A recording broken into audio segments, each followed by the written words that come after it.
Buenas tardes, jóvenes, ¿me escuchan? Buenas tardes, profesora. Qué bien. ¿Cómo están? ¿Están en la Eh, uni? ¿Están en su casa? Aún en mi casa, profesora. Ah, bien, bien.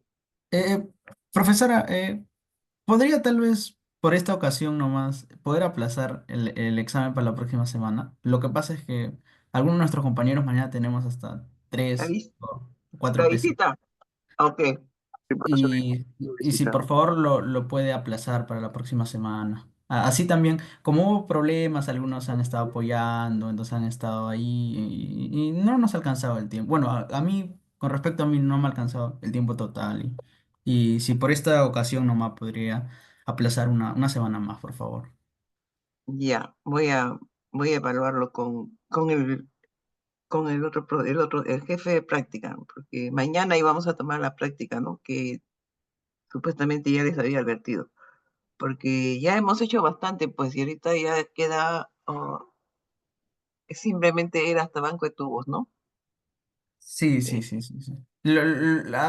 Tampoco el profesor todavía hace la clase de práctica, entonces también quería aprovechar eso para que lo haga esta ya. semana y estar ya un poquito más reforzado e ir con Ya, todo. pero entonces va a ser 2 semanas seguidas de práctica, ojo.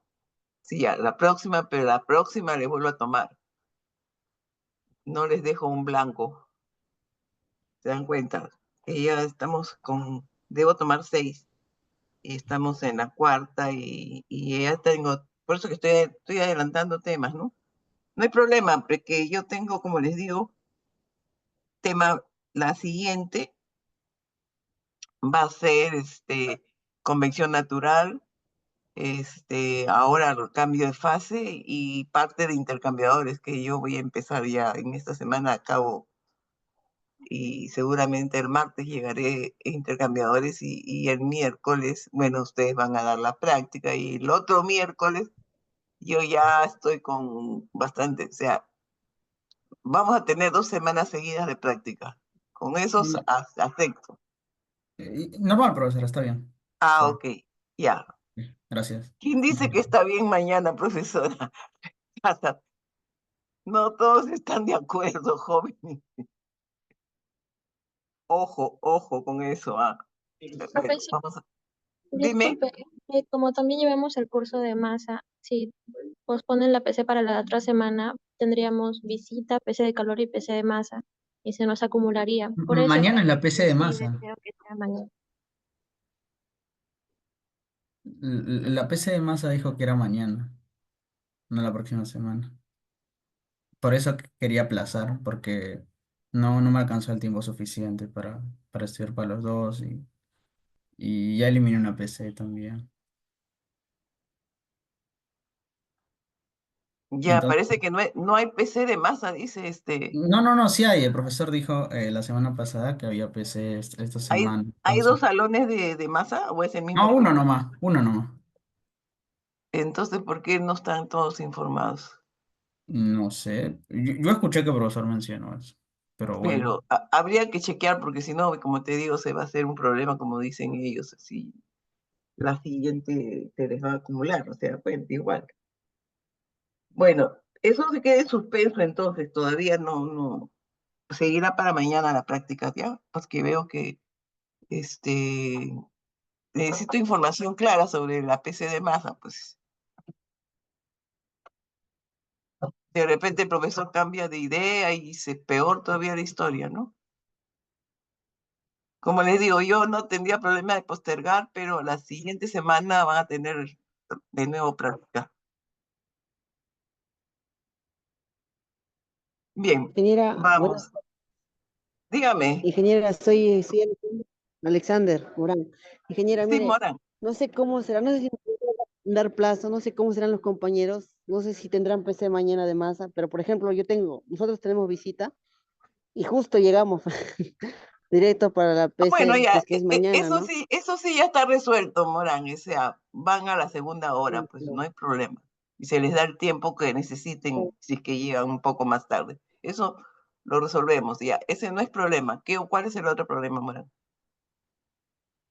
No sé si nos podría dar tiempo al menos hoy, o hoy día O sea, durante la clase para que los compañeros confirmen si tienen PC de masa o tal vez otras cositas, ¿no? Ah, claro. Durante la clase, para que habría la posibilidad tal vez que nos dé la próxima semana, ingeniera, por favor. Yo les he dicho que puede ser, pero la siguiente, como te digo, sería de nuevo práctica con otros temas, ¿no? Eso es lo que yo les estoy diciendo. Ah, Ya, ok. en general, Y- algunos compañeros están proponiendo el día jueves. Sí, ¿y qué pasa con el resto? Pues normalmente, supuestamente, ustedes el miércoles no se les cruza con nada, ¿no es cierto? Porque es práctica. Porque hay algunos que están cruzados en teoría con otros cursos, asunto que no debe ser tampoco. Entonces, si yo voy a tomar práctica un día de teoría, ¿qué va a pasar con los que alguna vez se les cruza? ¿Va a faltar a su otro curso? ¿Qué va a hacer? Eso no está bien tampoco.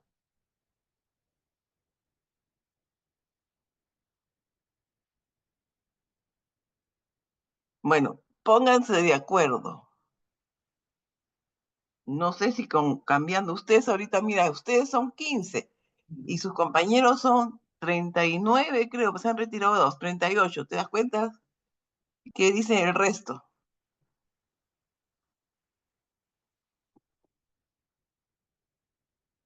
Bueno, sigan conversando lo que ingresen más, en todo caso, en Eh, otras épocas me Profesora, presentaban. Sí, dígame. disculpe, parece que fue una confusión mía.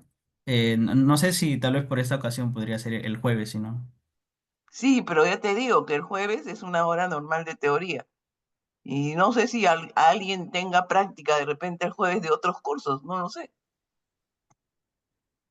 Y mire, ustedes son ahorita 16. Y no estoy contando la B, que también tiene. ¿Se dan cuenta? Yo necesito que los dos. Bueno, el jueves tengo teoría con los dos, se podría hacer, pero no sé cómo te digo, los de la B, ¿qué dirán? Miren, jóvenes, está fácil, no se preocupen. Yo he hecho mucho de lo que vamos a tomar en la práctica, así que no, creo que no va a ser problema. Estudien nomás. Ingeniero, y sobre parcial, ¿cuándo va a salir? Ya, mañana miércoles, que tengo que ponerle las puntas, el problema sigue siendo lo mismo. Yo ya tengo corregido los exámenes, lo más que están anónimos. Mañana miércoles. Se los publico primero en Univirtual, mientras que se demoran en... Bueno, ya voy a ver. De todas maneras, mañana miércoles están, mañana yo los exámenes. Listo, vamos a empezar entonces otro tema. A ver, hasta ahora nosotros hemos hecho convección, ¿no es cierto? Convección en régimen laminar, en régimen turbulento, hemos hecho convección natural, pero nos falta complementar un poco las fases en las cuales estamos hablando. Y hemos hablado siempre en una sola fase. Y cuando hay cambio de fase, en transferencia de calor, el cambio de fase es muy importante, porque es la que tiene coeficientes mucho mayores que los coeficientes sin cambio de fase. Entonces, no podemos diseñar considerando, ¿qué dices, Casas? Profesora, la cuarta PC vendrá con visión libre y de que me dé calor. No, ¿Cuánto PC? no. Ahorita ya la tercera práctica ya fue tomada, ¿no? Ahorita vamos la cuarta. La cuarta solamente va a ser convección forzada dentro y fuera de tubos. Y la quinta, perdón. Ah, la quinta, la que sigue, sería convección libre, de nuevo, transferencia de calor con cambio de fase, de alguna manera va a ser de nuevo, convección forzada, pero con otros coeficientes, otras correlaciones y probablemente parte de intercambiadores. Lo que resuelva hasta el martes de la próxima clase, ¿no? Que nosotros tenemos clase el jueves y después el martes Entonces ahí ya. Ahora, lo que es intercambiadores es realmente la aplicación de todo lo que estamos haciendo ahora, solo que ahora ya específicamente para una geometría definida. Vamos a empezar con tubos, seguimos con tubos y corazas. Entonces, es más o menos más de lo mismo, pero un ligero enfoque diferente, consideraciones adicionales que hay que tomar. Ya, esa sería la quinta, sí. Y la última sí sería un trabajo para casa. Ah, ya, ingeniero. Está bien. Ya. Bueno, entonces, como les decía, el cambio de fase es una situación que no podemos soslayar y simplemente considerarlo como si fuera una sola fase porque nos traería mucho error.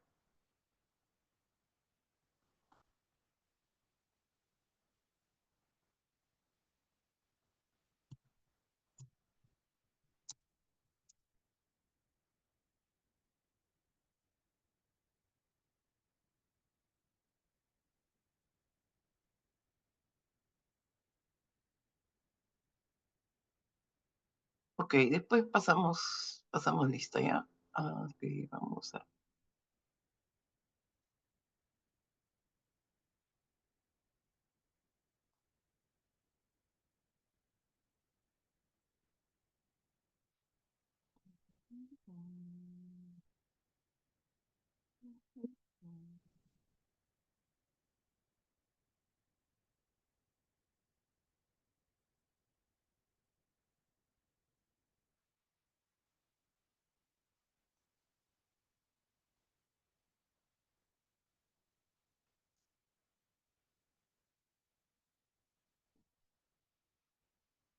Bueno, este es un ejemplo de condensación, ¿no? Eso es lo que ocurre en un vaso helado expuesto al medio ambiente, se van a producir, notoriamente van a aparecer líquidos, ¿no? En la superficie y ahí van a ustedes a apreciar que se forman esas gotitas, ¿no? Eso es muestra de la condensación. Entonces, como estábamos hablando, lo que habíamos discutido hasta el momento, habíamos visto convección forzada, régimen laminar, turbulenta, convección natural, y bueno, pues ahora nos toca la convección con cambio de fase. En el cambio de fase, como le estaba adelantando, produce constante de transferencia de calor de mucho valor numérico comparado con las de sin cambio de fase, ¿no? Los cambios de fase que conocemos son pues la ebullición y la condensación.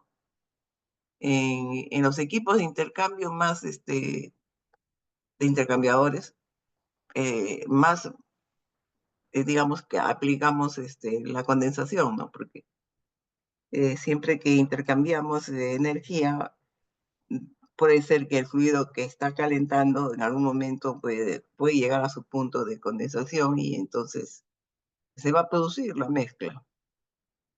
Va a haber parcialmente, digamos, líquido, parcialmente gotas, ¿no? Entonces, eso se va a producir quizás en los intercambiadores, porque ahí no llegamos a concentrar nada, digamos, no llegamos al fluido, simplemente le damos energía o le quitamos, pero no le cambiamos su composición, ¿no? Ahora, cuando cambiamos la composición que queremos concentrar, ya no se llama intercambiadores, sino se va a llamar evaporadores. Y entonces ahí se va a presentar el mismo fenómeno de cambio de fase, pero ahora va a haber lo contrario, va a haber ebullición. Entonces, por ahora vamos a tratar con las correlaciones que correspondan a la condensación, porque vamos a aplicarla a intercambiadores de calores, a intercambiador de calor, ¿no? Bien, entonces vamos a entrar al estudio de los dos cambios de fases.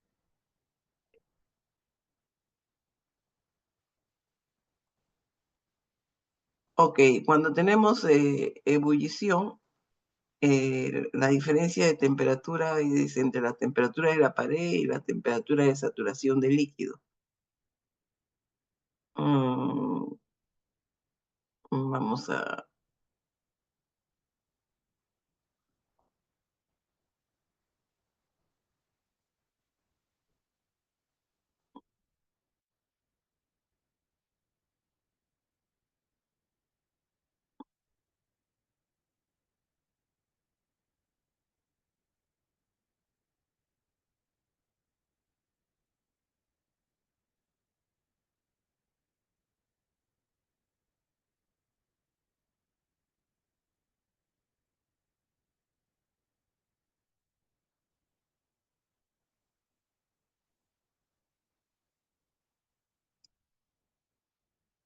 Ok, a ver, jóvenes, ¿están viendo mi pantalla?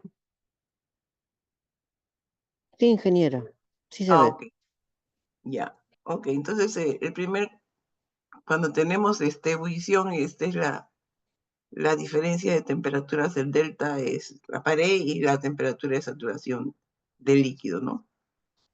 Entonces, vamos, ahí es al revés, es decir, tenemos una fase líquida y debido a que la temperatura de la pared es mayor que la temperatura de saturación del líquido, se van a producir gotas de vapor, ¿no? Vamos a producir una fase de vapor, gas, ¿no es cierto?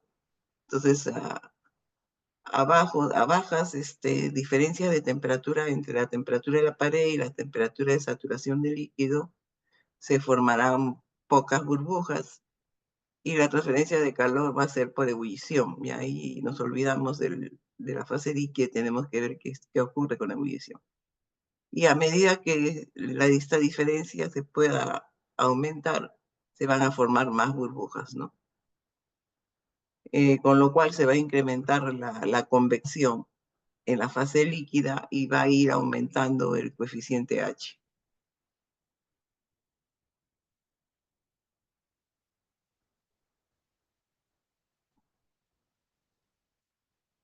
Ok, aquí ya entramos acá yo he hablado que se van a formar la fase de vapor y se van a formar gotas, ¿ok? Eso es una teoría, ¿ok? Que se formen gotas es una teoría. La otra teoría, y bueno, por eso que acá hemos dibujado gotas. La otra teoría es que se forme también, hay una teoría de la película. Cada una de estas dos teorías da origen a diferentes formas de correlaciones, ¿no? Entonces, por eso que ahora estoy hablando de la ebullición de nuevo, pero con el mecanismo de la película, ¿no? Y también es, digamos, lo mismo. A medida que la caída de temperatura entre la temperatura de la pared y la temperatura de saturación del líquido se incrementa, se va a formar la película, que va a ir incrementándose, ¿no? Aumentando la resistencia a la transferencia de calor. Okay. Las dos son teorías. Esas dos teorías también ocurren en el otro cambio de fase que es la condensación, que se forman gotas o que se formen películas. Y cada una tiene son hipótesis, ¿no es cierto? Y tienen sus condiciones en las cuales trabaja. Ok, entonces a raíz de estos dos mecanismos se van a generar quizás diferentes formas de correlaciones, ¿no?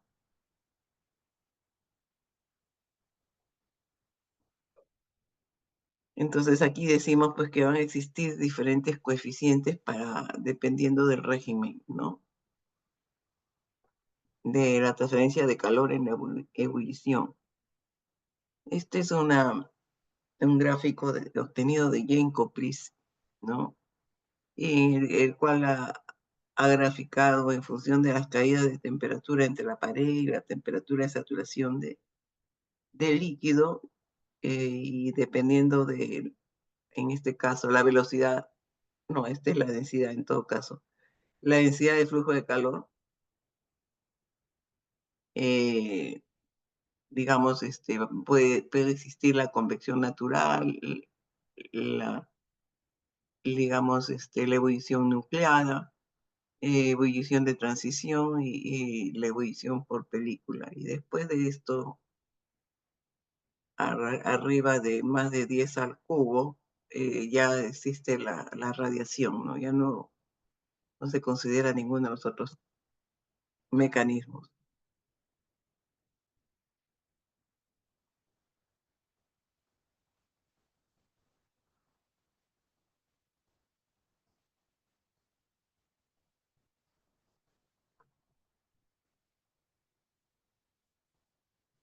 Ok, entonces, muchos equipos trabajan en estas ebulliciones, la ebullición nuclear, y también puede estar en la ebullición de película.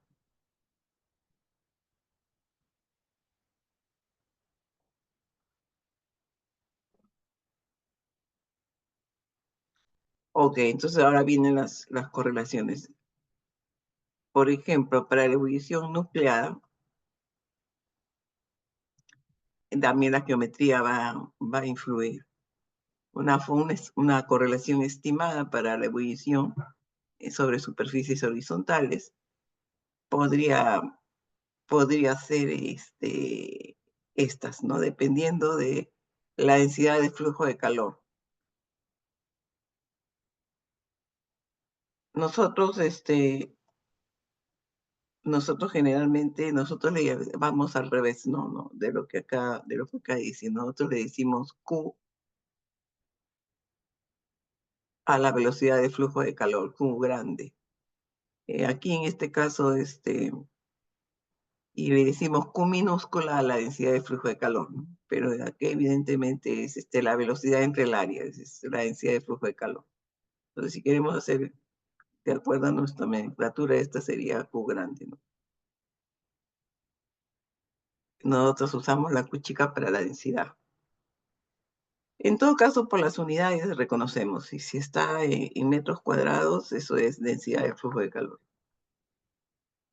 Y si está simplemente energía por tiempo, digamos, y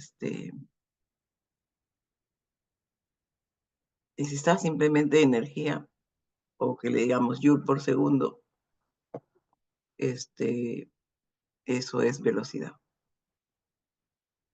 Si hablo de un sistema inglés, ¿no? Joule por segundo sería watts. Si simplemente es watts, es velocidad. Y si es watts sobre metro cuadrado, es densidad. Ahora, si estamos en otro sistema de coordenadas, de sistema BTUs, ahí sí es BTUs, BTU hora a pie cuadrado, ¿no?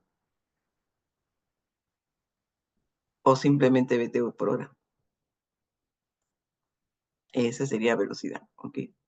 Bien, entonces, este coeficiente estimado, digamos, funciona para una densidad de flujo de calor menor de 16 kilowatts sobre metro cuadrado, y digamos, para de 16 hasta 240 watts sobre metro cuadrado, grados centígrados, no, simplemente watts también está en kilowatts sobre metro cuadrado. Las unidades de coeficiente H son watts sobre metro cuadrado, grado Kelvin. Acá dice grado Kelvin y grado centígrado tienen el mismo tamaño, ¿no?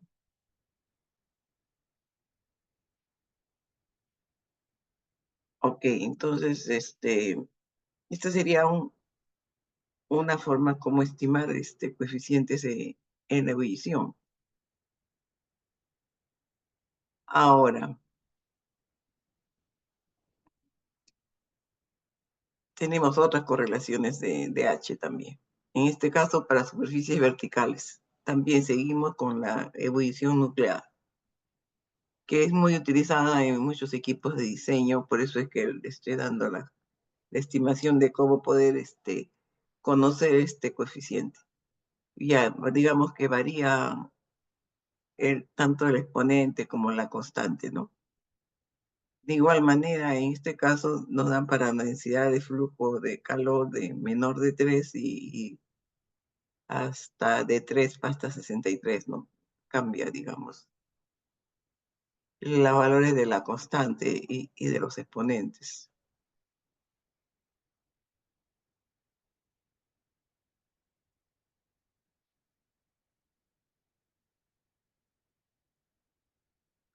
Seguimos con la ebullición, pero ahora entramos dentro de los flujos. Convección forzada, ¿no? Dentro de flujos.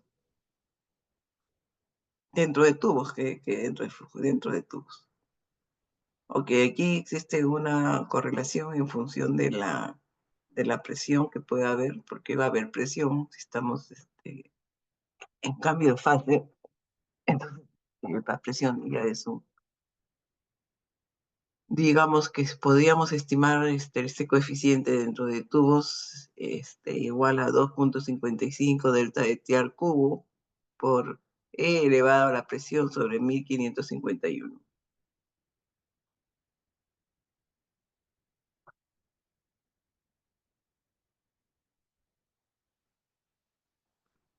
Ok, en esta correlación todo está dado en unidades internacionales.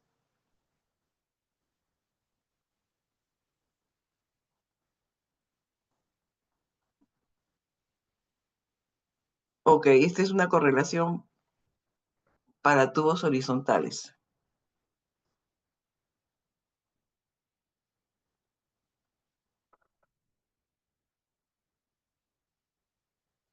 En este caso estamos hablando de la ebullición de película en tubos horizontales, ¿no? O sea, ya hemos dejado la nucleada. La nucleada es por lo que es gotas, ¿ok? Esta es de película en tubos horizontales. Está en función de la densidad del líquido, la densidad del vapor, la entalpía de cambio de fase, la temperatura de saturación, el C sub P del vapor, la viscosidad del vapor, todo está en función del vapor. Ok, entonces las unidades, sí, son unidades internacionales, está dada ¿cómo se puede decir? En watts, ¿no? Metro cuadrado. Grado centígrado, grado Kelvin puede ser, no hay ningún problema. Metro, y bueno, pues ahora la temperatura de la película se ve en función de la temperatura de la pared y la temperatura de saturación del líquido, entre dos. Y a esa temperatura de la película se estiman las propiedades del fluido, ¿no?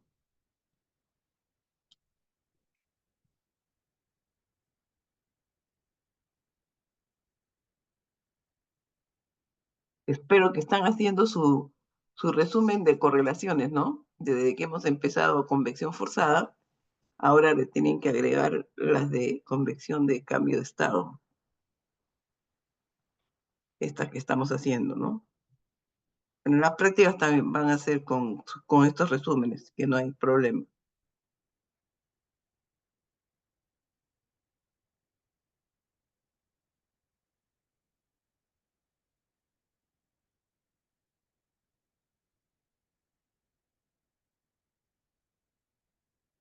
Ok, ahora entramos a la condensación, ¿ok? Es el otro mecanismo digamos, para obtener, no es otro mecanismo, sino es el otro tipo de cambio de fase que se puede provocar. Y bueno, ahí quizás es el que más se aplica, por lo menos en intercambiadores, ¿no?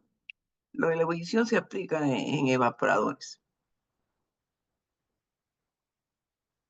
Bueno, la condensación es el fenómeno inverso, ¿no? En ese caso tenemos un vapor y que, digamos, el fluido que calienta está en gas, fase, vapor, gas, todo completamente.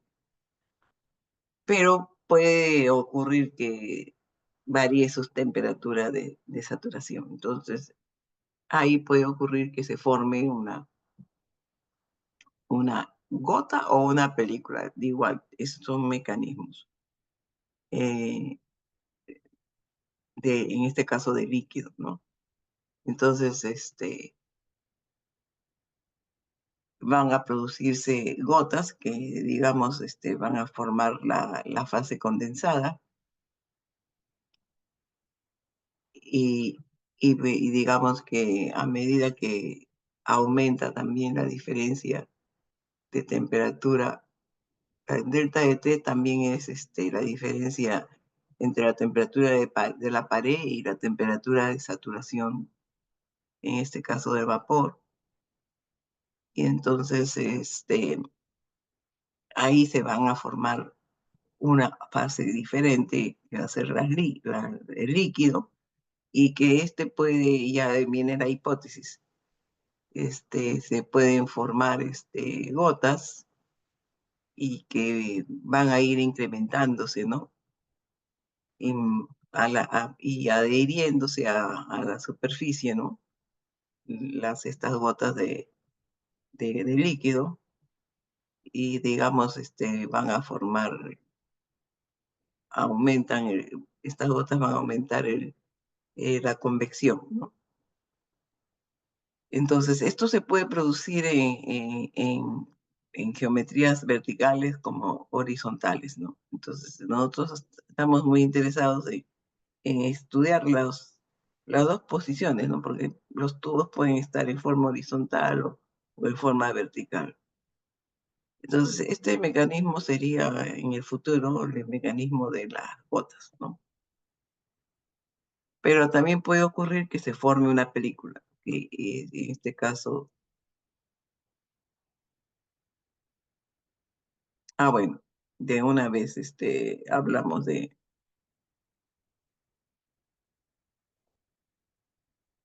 la condensación por gota, entonces. Bueno, este mecanismo da altos coeficientes de transferencia de calor de cambio de fase, pero es difícil de manejar porque habría que asegurarse en todo momento, que la gota permaneciera pues como gota, ¿no? Y entonces es difícil, se puede iniciar como gota, pero después probablemente se va a formar una película, ¿no? Como que acá estamos visualizando, y aquí ya no tiene forma de gota, sino ya es una fase líquida, en realidad todo va a convertirse en una película. Por esa razón, digamos, por la razón de que no podemos asegurar que siempre van a haber gotas, y en todo caso tendríamos que hacer adicionalmente algo para que se formen siempre gotas, ¿no? Y se formarán gotas, pero para que se mantengan como gotas va a ser difícil de asegurar que eso ocurra. Entonces, ahora, por eso es que se utiliza más el mecanismo de la película, ¿no? Y acá decimos que en la práctica no se utiliza el mecanismo de la gota.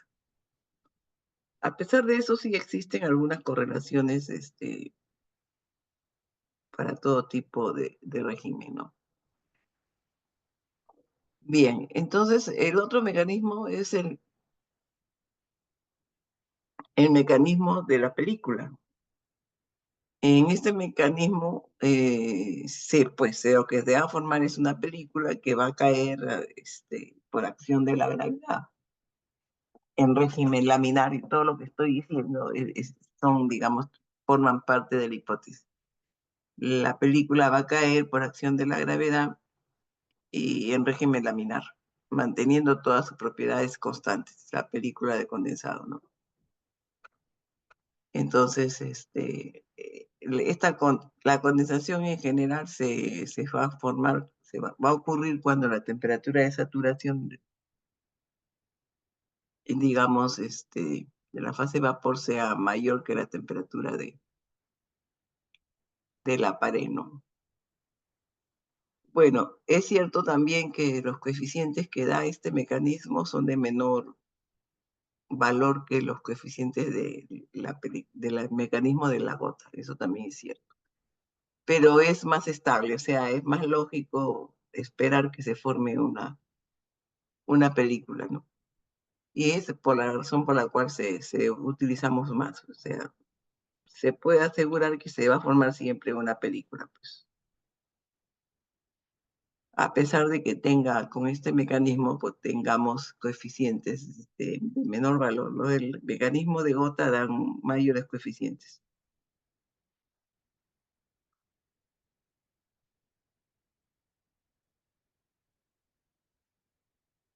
Ok, entonces por eso que vamos a dar más los coeficientes de cambio de fase en la condensación eh, por el mecanismo de la película, ¿no? Y también va a depender de la geometría. De todas maneras, depende de la geometría.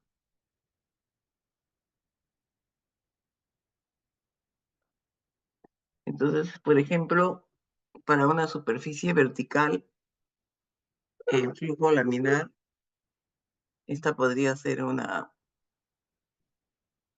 ecuación para estimar, digamos, el coeficiente digamos, de condensación, ¿no? En donde las propiedades también se evalúan a la temperatura de la película. Eso es la temperatura de la pared más la temperatura de saturación del fluido.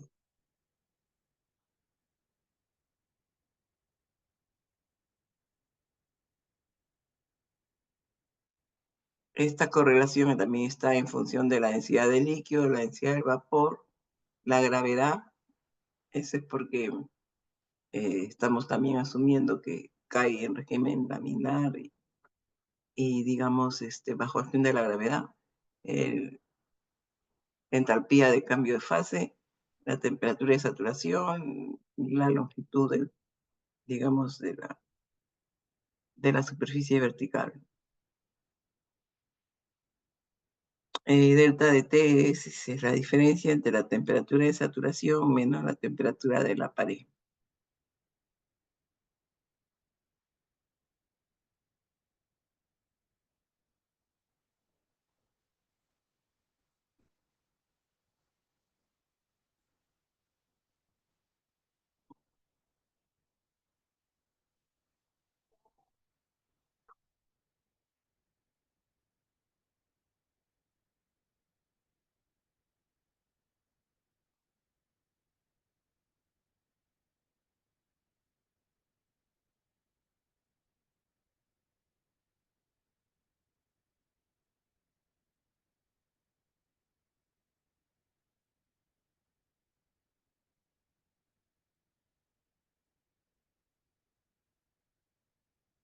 Ahora tenemos también de nuevo la condensación por película, pero para flujo turbulento, para una superficie vertical. Dime, Casas. La profesora, ¿llegó a pasar lista? ¿Llegó a pasar No, lista? ahora pasó, ahora No, pasó. ¿verdad? Ah, está bien. Sí, ya un ratito que voy a pasar dentro, ¿verdad? Vamos a pasar dentro. Ahora tengo 2 horas, así que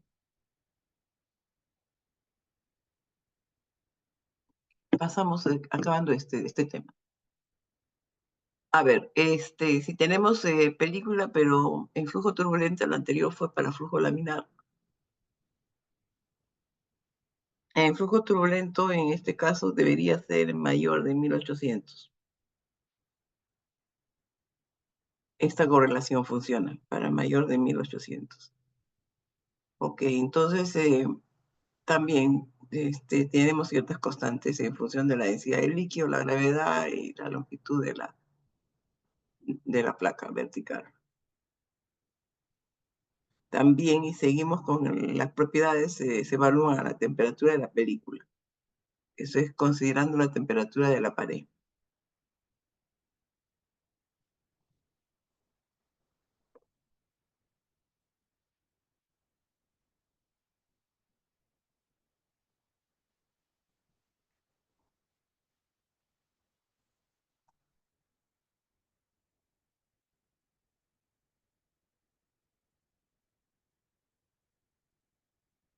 Seguimos con el mecanismo de la película por condensación para flujo externo a cilindros horizontales y en régimen laminar.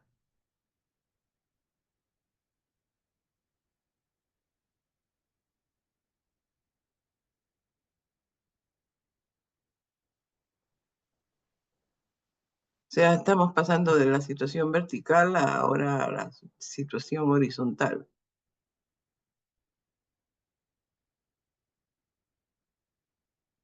Sobre cilindros horizontales. Ok, entonces en régimen laminar, que debería ser menos de 1800, y aquí tenemos de función ya de el número, puede ser 1 o puede ser n, ¿no? O sea que tenemos número de tubos.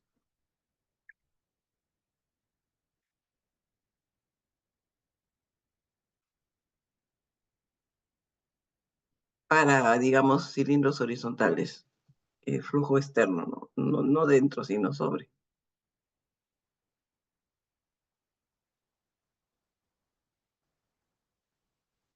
Esta sí está en unidades también internacionales.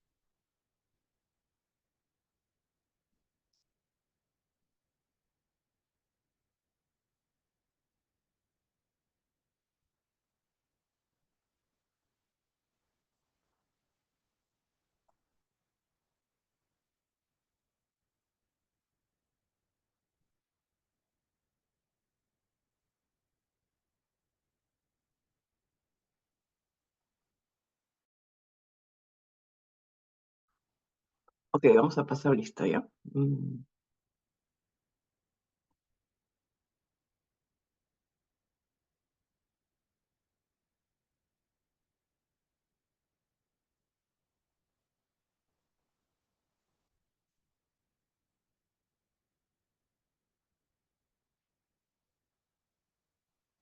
A ver, jóvenes, Aguirre, Presente, profesor. bien.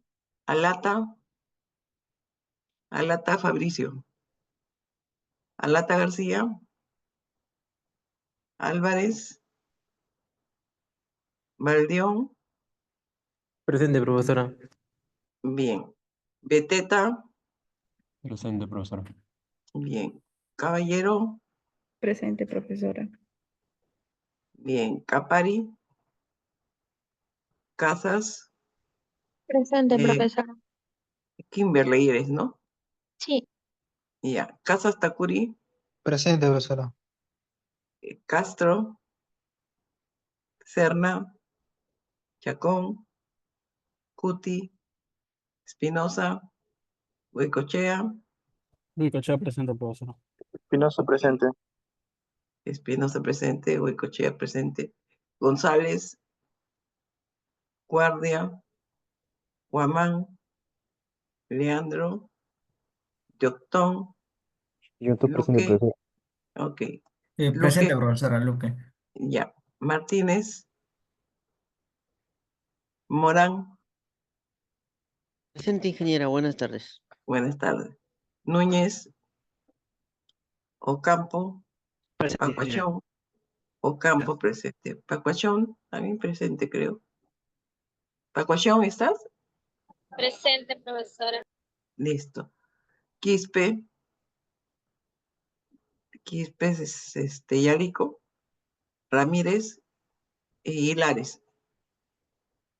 Ramírez Otero, Reyes, por ahí lo vi, me parece. Reyes, Reyes, presente, ¿estás? mira. Sí. Sí. Sánchez, Santiago, Suclupe, Torres, Uvilla, Vergara, Visuroaga. Ah, acá hay dos que me están diciendo algo. Vizurraga está diciendo el jueves. Eso es un problema que no hemos dicho. Pacochón presente, Núñez presente. Creo que Núñez me llegó lo he puesto presente. No le he puesto presente. Núñez. ¿Qué más? No, nada más. Listo. Ok.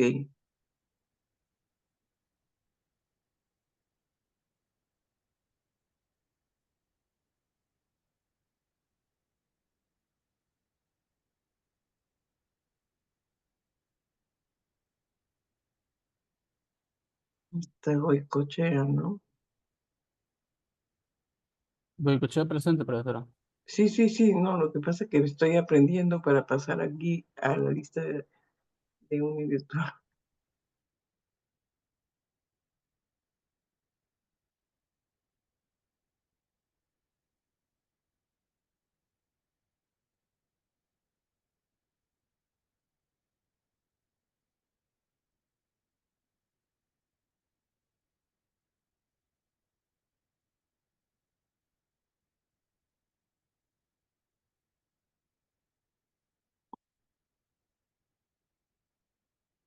Después de Aguirre, vamos a Valdeón Beteta.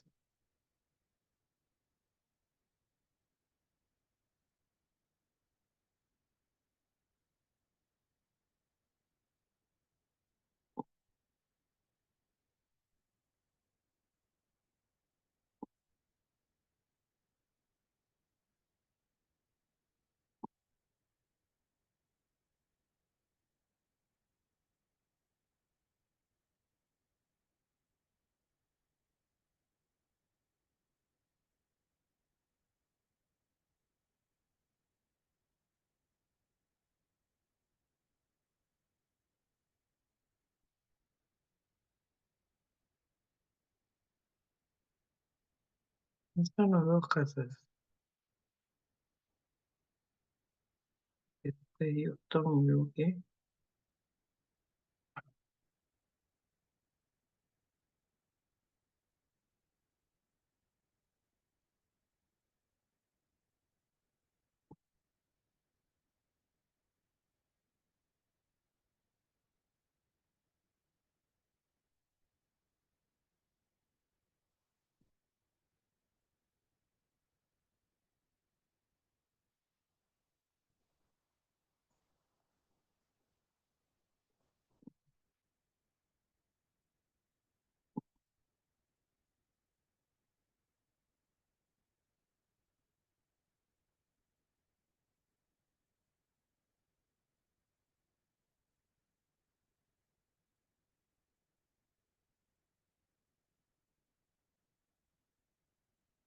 Granizo, pepa, cuestión.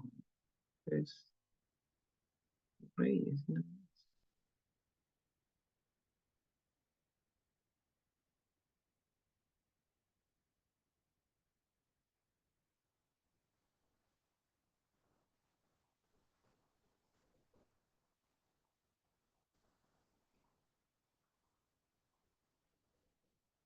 Caballero, ok, disculpa.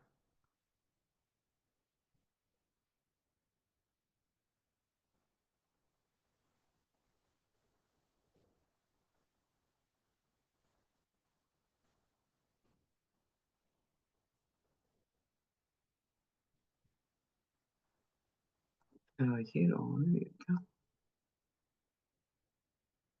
Ah, cierto, caballero, estamos tres. Bueno, esta debe estar vigilada. Ah, Aguirre está, Aguirre, ¿estás? No estás, ¿no?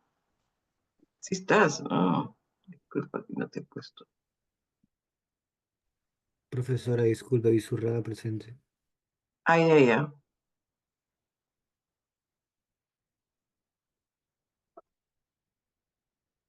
Ya, ok. Vizurraga presente. Y Aguirre también estaba. Ya. Y Alico en general. ¿Y Alico? Sí, César Quispe y Alico en general.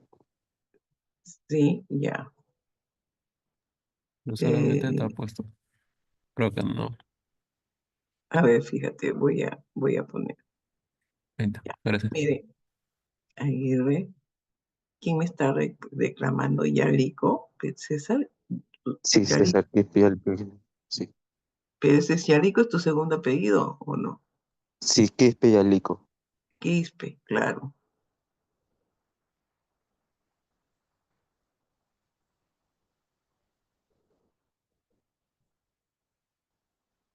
Así. Pero tú has entrado tarde, ¿o me equivoco? Sí, en general entré tarde. Poco tarde. Ok, listo. Ya, ahora miren qué jóvenes está ahí. Vizurraga, ¿está bien? Rey, ¿está bien todo esto? Listo, ok, ya. Beteta falta en general. Beteta, oh, Beteta, ¿cómo me olvidó de Beteta si estabas? Ya, ya. ¿Qué más? Nada más. Luca, profesora, por eso me pidió disculpas. Luque, a ver, mira. Jotón, Luque, si estás. Ah, ya, ok, profesora, gracias. Ya. Y listo, ya. Ok, entonces ahora sí hay que corregir un poco esta de acá. Aquí me dice que está Pizarroaga está presente y Quispe y Yarico está presente. Ya, listo, entonces. ¿En esta lista falta alguien más que ha entrado después?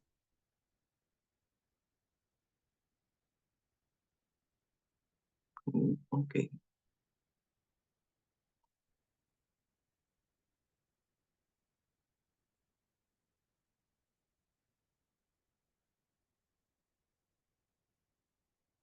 Ah, ok, ya, sí salió. Se demora, ¿no?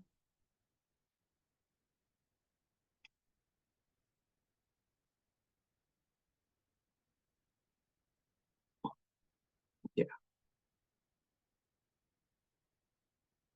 Ok, entonces, vámonos a continuar con la condensación.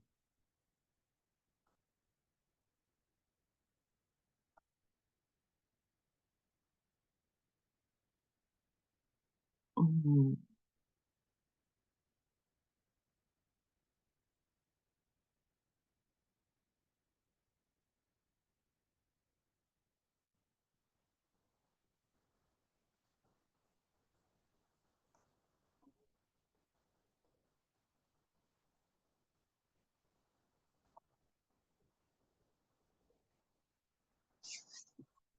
Ok, entonces si seguimos con digamos, las coeficientes de transferencia de calor de cambio de fase. En ese caso estábamos en la condensación por el mecanismo de película para cilindros horizontales y el régimen laminar. Esta sería, la posición horizontal tiene esta del coeficiente 0.725. Ok, entonces esto está en unidades de watts metro cuadrado, grados centígrados, o grados Kelvin. Kilogramos sobre metro cúbico, las densidades de vapor y líquidos, todo está en unidades internacionales.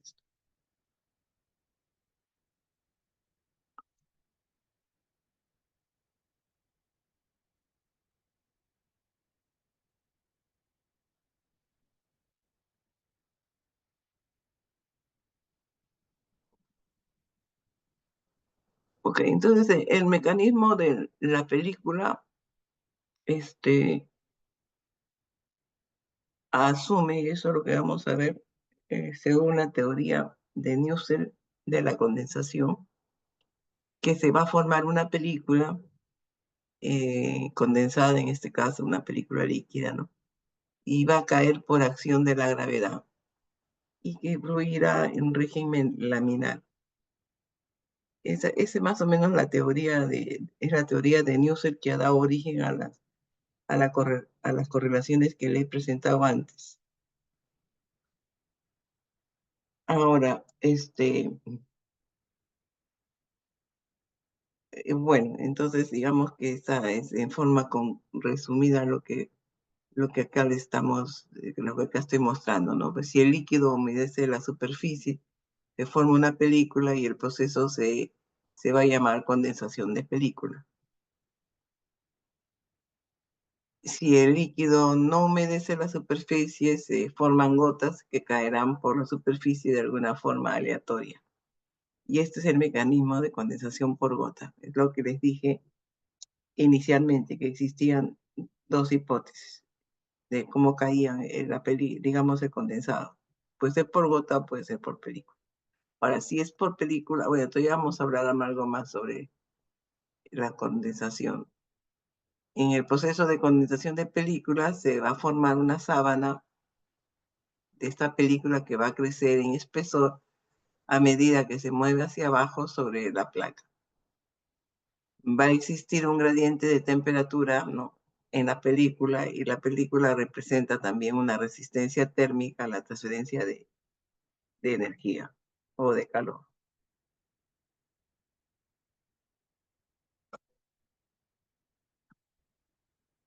Si hablamos de la condensación por gota, Aquí hay una porción grande de área de la placa que está directamente expuesta al vapor y no hay película de barrera de flujo de calor y se alcanzan grandes velocidades de transferencia de calor. Claro, ahí habíamos dicho que la condensación por gota iba a tener mayores coeficientes de transferencia de calor que la condensación por película. Y esto es simplemente porque si se forma gota, supuestamente la teoría va a desprenderse rápidamente de la superficie. No se va a quedar adherida a la superficie.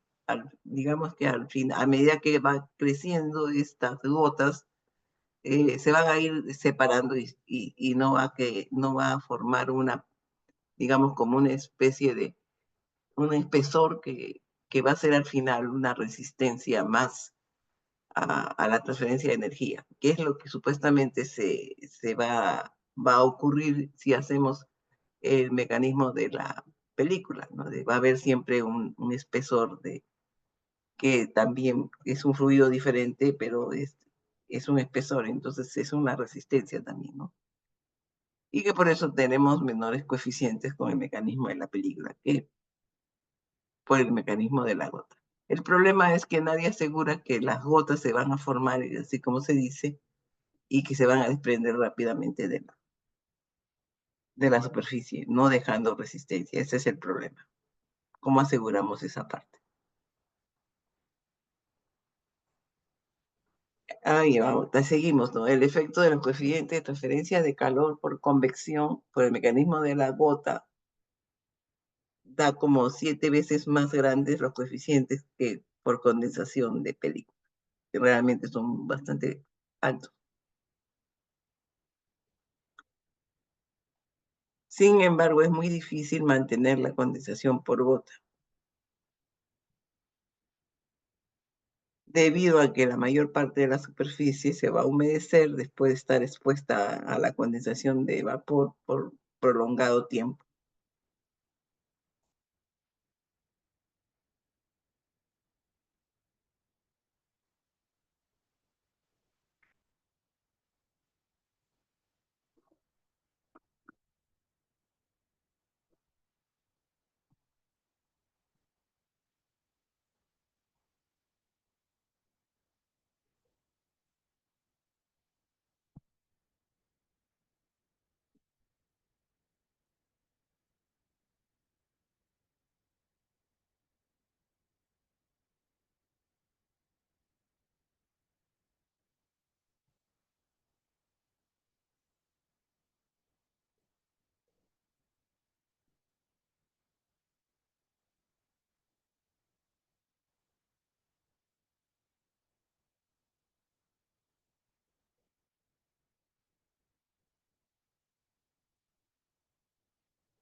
Ok, entonces,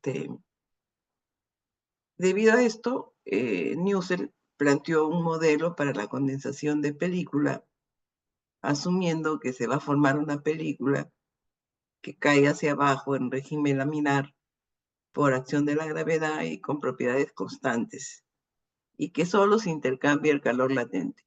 Por eso que en las correlaciones que vimos antes, que le mostré, el calor latente solamente había el de cambio de fase, ¿no? Eso es lo que se asume Newton en su modelo.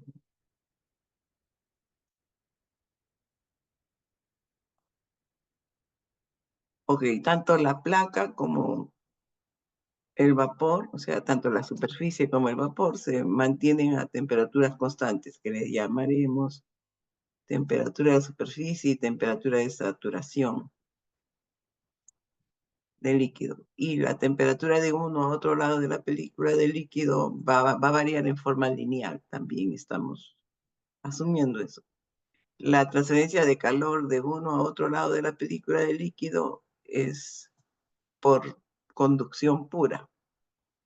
Y la velocidad de vapor es baja o cero, de modo que no ejerce arrastre sobre el condensado. También es otra asunción. la aceleración de la capa del condensado es despreciable.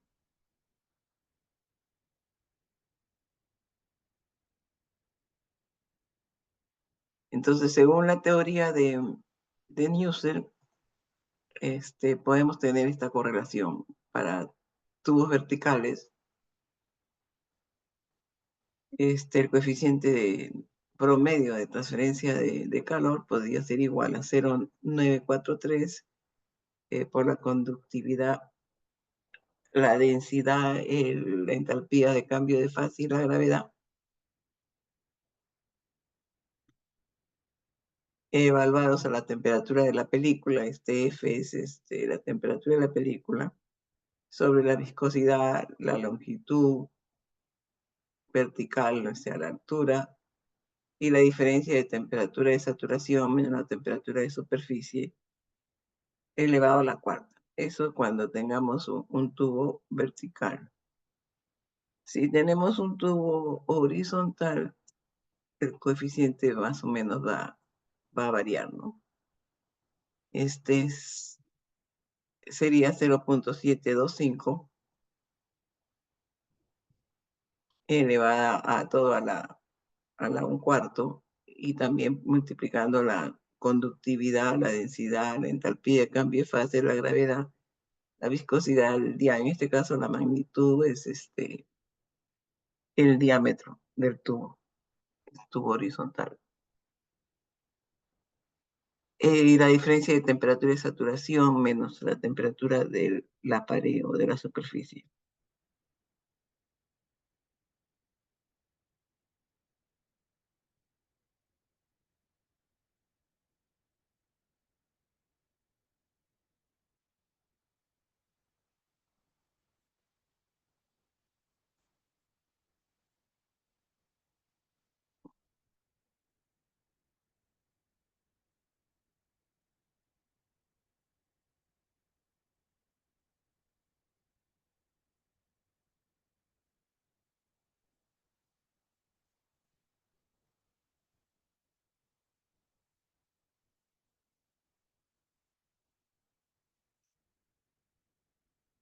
Ok, entonces en este caso el vapor va a estar siempre saturado, por eso que simplemente consideramos la entalpía de cambio de estado, que es originalmente como se hizo la correlación, pero también puede hacerse alguna modificación si es que,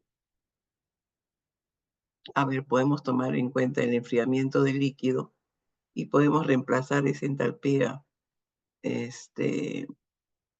de calor latente modificado, ¿no? Podríamos sacar un calor latente modificado que, digamos, contemple el cambio de estado más esta relación, ¿no? C sub P del líquido, ¿no? Multiplicado por la temperatura de saturación menos la temperatura de superficie, y todo por 0,68. Esto es si tomamos en cuenta el enfriamiento del líquido. Ahora, sí, también podemos tener vapor sobrecalentado, ¿no? A una determinada temperatura en lugar de vapor saturado, y también esa entalpía podríamos modificarla de esta manera, considerando la del líquido y agregando la del vapor saturado, el calentamiento adicional. O sea que cuando está completamente saturado, cuando es saturado y no hay ningún cambio, nos quedamos con el cambio de estado, pero si tenemos alguna presión diferente que nos da un vapor sobrecalentado, podríamos considerar esta ecuación para modificar la entalpía del cambio de estado.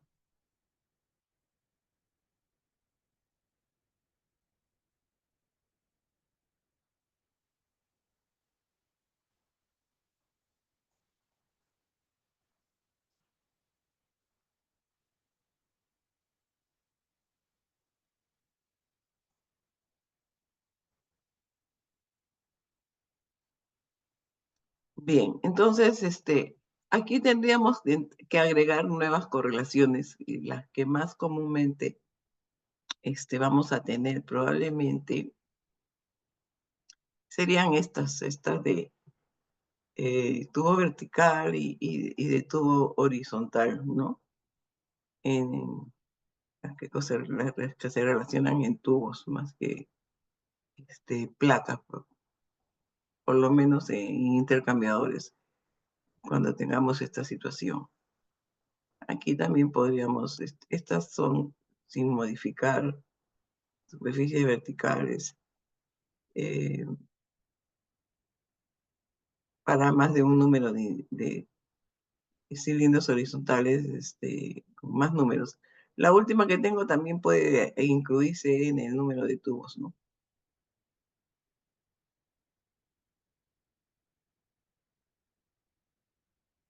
Ok, entonces ahí vamos a tener cambios de estado, correlaciones de cambio de estado dependiendo de la situación, si es vertical o horizontal esencialmente. Bien, jóvenes, ¿alguna pregunta sobre esta teoría? Cualquiera sea. Ok, vamos a hacer ya tenemos entonces completado el esquema y quizás podamos hacer problemas. Ok, vamos a hacer un problema ahí de cambios de flujo.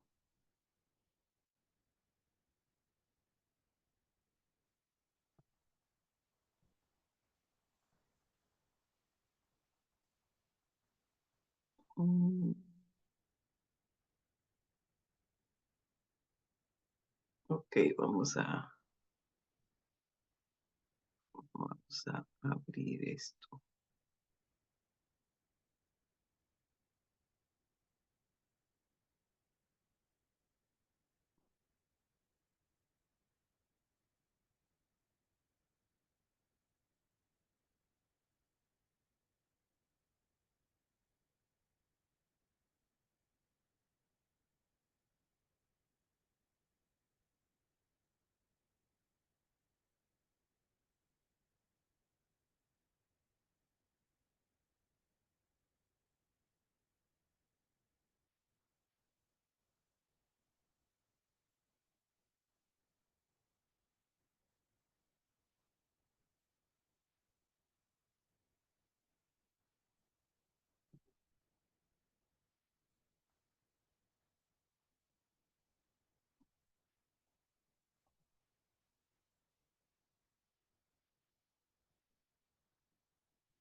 Bien, vamos a ver un problema seguimos con la convección forzada, pero ahora sí tenemos todos los rangos de coeficientes de laminar, turbulento y los de cambio de fase, ¿no? Entonces, este es el problema. En este caso, tenemos la suerte de que nos están dando el coeficiente del vapor condensado, así que no necesitamos calcularlo. Pero en otros casos, de repente, sí vamos a necesitar calcularlos. Bueno, el objetivo de este problema es más que nada de convección forzada, pero ya como tenemos el coeficiente de cambio de estado, ya podemos hacer este problema, ¿ok? Entonces, a ver, leamos el problema y obtengan todos los datos que tenemos que aplicar para el futuro, ¿no? Para el desarrollo, digamos, que vamos a hacer dentro de poco. Ok, se trata nos preguntan, ¿cuál será la temperatura del aceite si por alguna circunstancia tendríamos que aumentar al doble la velocidad de flujo. Ese es el problema. Y nos dan la figura de la operación con una determinada velocidad, ¿no? Nos están diciendo que a una velocidad, digamos, 0,75, el calor transferido fue una cantidad. ¿Y qué pasaría si nosotros aumentamos la velocidad del fluido que va por los tubos, ¿no? Y nos preguntan cuál sería la temperatura de salida a esas nuevas condiciones, aumentando la velocidad, manteniendo todo el resto constante. Es el mismo intercambiador, no cambiamos nada, o sea, el mismo intercambiador y simplemente lo que hacemos es, estamos cambiando la velocidad.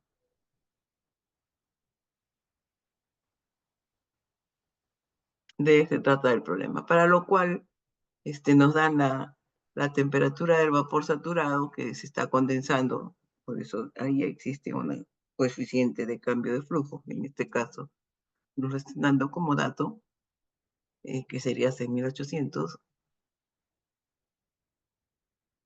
y que va a ir pues por encima de los tubos, ¿no? Porque cuando decimos que va por el lado del casco, es que está yendo por encima de los tubos. Y el aceite vegetal que está dentro de los tubos también tiene su temperatura de entrada y salida. Y también tenemos la densidad y la viscosidad. Pero no conocemos la conductividad.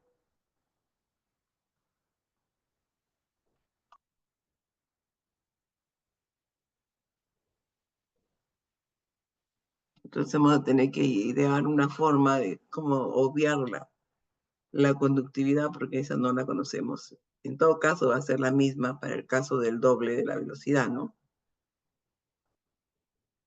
Y digamos que esta operación se está realizando en este intercambiador, del cual sabemos todos sus datos.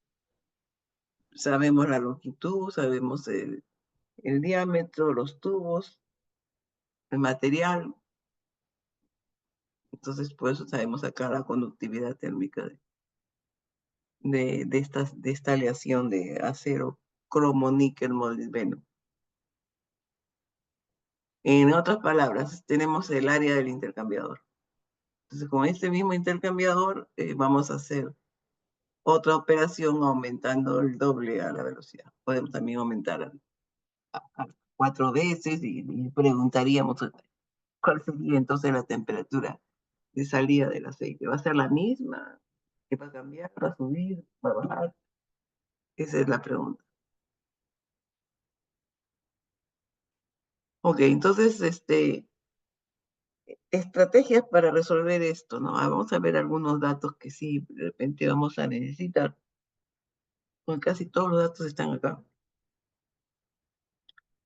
Bueno, si consideramos los intercambiadores limpios, y ya estarían casi todos los datos.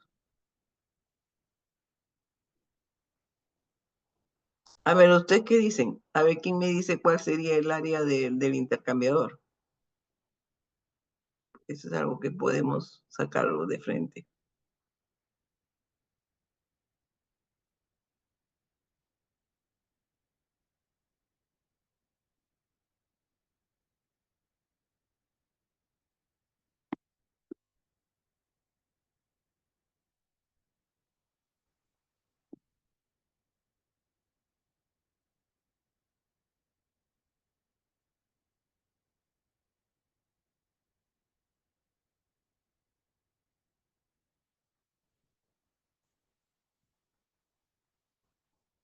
Ok, ya copiaron entonces todos los datos.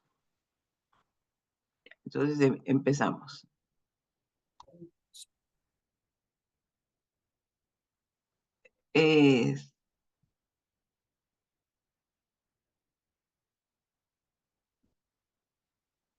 Como vamos a aplicar, necesitamos una temperatura promedio dentro del intercambiador. Y la temperatura promedio que se utiliza en cada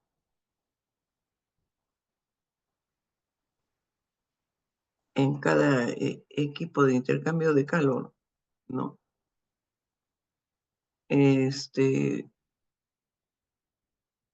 Digamos, tenemos la temperatura de entrada y salida de los dos fluidos.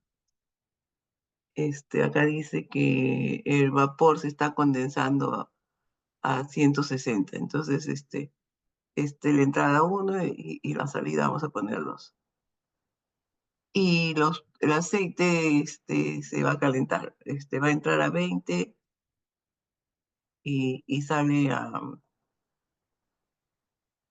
a 106, ¿no? Entonces, hay una gran variedad de temperaturas de todas maneras.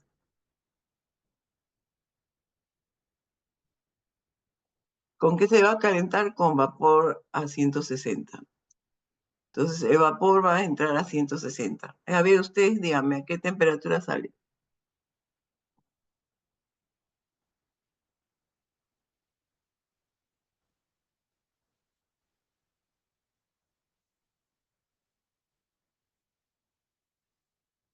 A ver, ¿quién me dice? A ver, González, ¿a qué temperatura sale el vapor?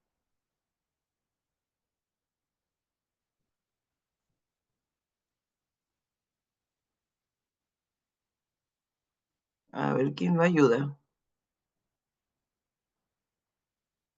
Vizurruaga, ¿estás?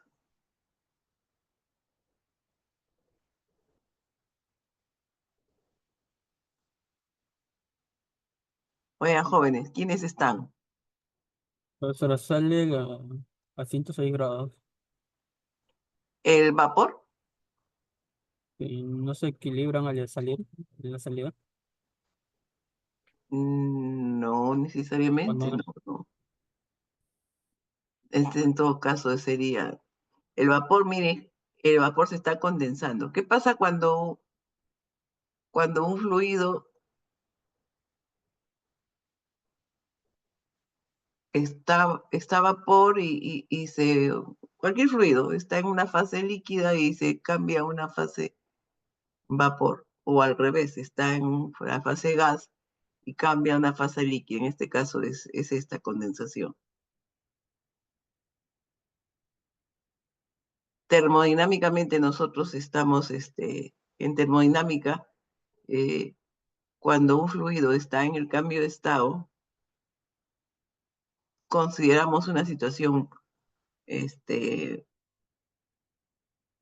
favorable, ¿no? No sé qué, no sean en termodinámica, ¿qué pasa cuando un fluido está cambiando de estado? Eso significa que la primera gota va a suceder otra gota y otra gota, o sea, van a incrementándose, va a ir paulatinamente, probablemente cambiando toda la fase a otra fase, ¿no? Si estamos en fase de vapor, va a cambiar todo o parte a una fase líquida. Como no sabemos cuánto de la fase se va a convertir a líquido, si finalmente toda la fase se va a convertir a líquido, podemos también hacer eso, ¿no? Para lo cual vamos a tener que darle la temperatura adecuada, ¿no? Depende del flujo. Entonces, nosotros siempre consideramos una situación. ¿Cuál sería? Eso es lo que quiero que esté claro cuando hay cambio de fase. Es diferente que cuando tú tienes dos fluidos y los dos están en una sola fase, entonces no hay problema. Uno va a entrar a una temperatura, el que se va a calentar va a subir y el que se va a enfriar pues va a bajar, ¿no? Y lo que tú me has dicho, ¿quién me respondió? ¿González o Vizurra? Bueno, que me dijo que 106, eso es considerando que solamente estás en una fase. Y podría ser, pero eso sería el límite, ¿no? Normalmente no lo es, ¿no? Esa sería una condición ideal ahí, un límite en todo caso. Sí podría ser que el fluido que está, digamos, caliente, que sería 160, podría llegar a 106, pero es una condición límite que depende del funcionamiento del intercambiador, ¿no? Eso vamos a verlo más adelante. Pero en general, cuando estamos en cambio de fase, tenemos una mezcla ahí de fases, nosotros asumimos que la temperatura va a permanecer constante hasta que toda la fase, una fase 1 se convierta a la fase 2. Mientras tanto, mientras que hay alguna película o gota de la fase que está en cambio de estado, va a permanecer constante. Entonces, el vapor va a entrar y va a salir a 160, ¿no? Siempre que esté en cambio de fase, ¿no? Si el vapor, estamos diciendo que siempre va a permanecer vapor, ahí sí podría estar.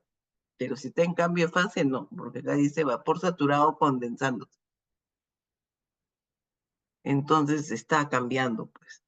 Entonces este va a entrar y va a salir a 160. ¿Okay? Eso es lo que normalmente se asume si no estamos en problemas.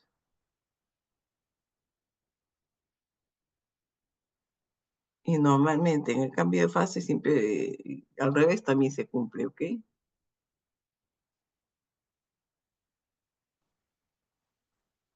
Bueno, entonces acá hay dos fluidos, pues, ¿no? Uno que se está enfriando y el otro que se está calentando. Entonces hay una temperatura promedio que considerar en todo esto. Como esto va a ser en un intercambiador, nosotros tenemos que tener en cuenta los dos fluidos. Ya no es que solamente hay un solo fluido que entra por los tubos. O un solo fluido que va por encima, ¿no? Eso es lo que hemos hecho hasta ahora, pero ahora vamos a tener dos fluidos, uno por los tubos y otro por encima. Y en el equipo tenemos que considerar una temperatura promedio de este equipo. Y eso va a tener que considerar pues las temperaturas de los dos fluidos, tanto de que enfría como el de que calienta. Y ese promedio va a ser la diferencia media logarítmica. Entonces, aquí tenemos la temperatura de promedio de los dos fluidos, ¿ok? Entonces, esto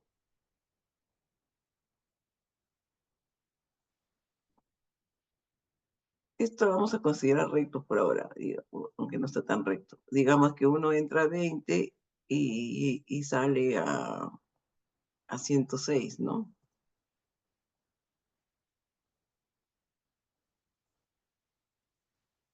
Y en el caso del vapor, no, esto está recto, ¿no? Asuman que en recto entra a 160 y sale a 160.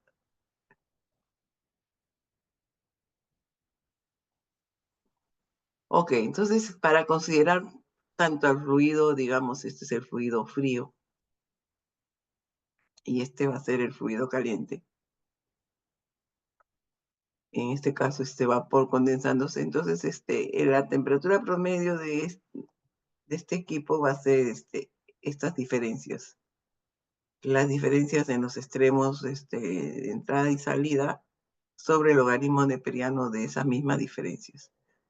Entonces, por eso que aquí tenemos esto, 120, 160 menos 20 menos 160 menos 106. Estas son las diferencias. Este sería el delta de T1 y eso ya vamos a verlo en intercambiadores que vamos a aplicar siempre esta diferencia media logarítmica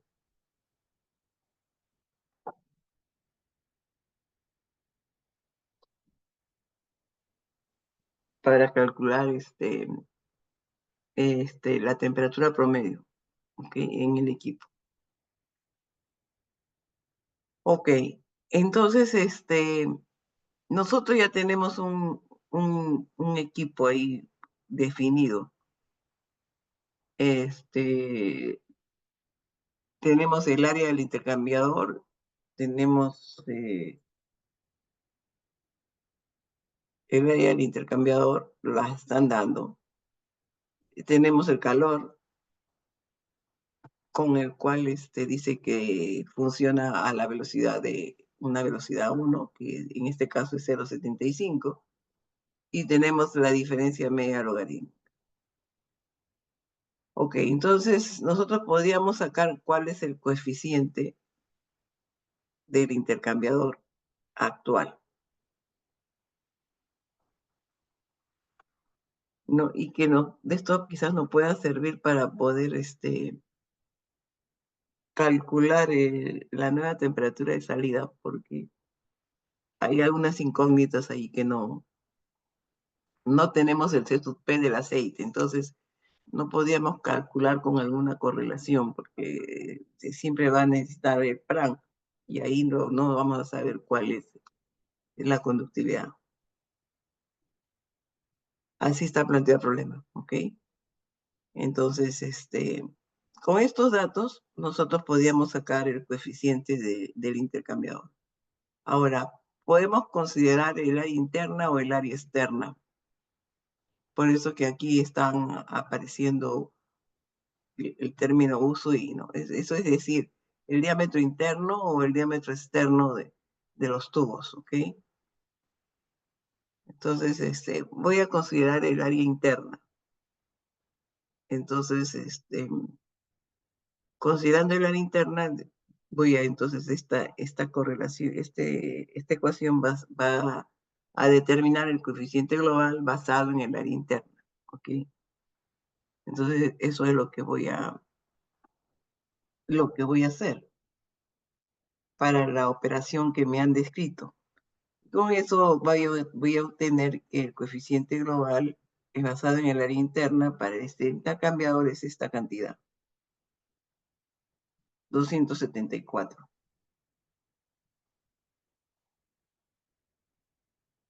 Ok, a este punto yo puedo considerar que el intercambiador esté limpio y me obvio las incrustaciones. Con eso vamos a tratarlo cuando hablemos de intercambiadores. Pero para no digamos, para hacerlo más difícil, vamos a considerar que el intercambiador está sucio también. Entonces, habría que buscar el dato de este factor de incrustamiento, que se llama fouling en inglés, pero significa eso, incrustamiento. Suciedades que se le agregan a la parte interna de los tubos. Y digamos que para un aceite vegetal voy a considerar que adicionar esta resistencia más es un factor de ensuciamiento. Ok, para hacerlo quizás más preciso.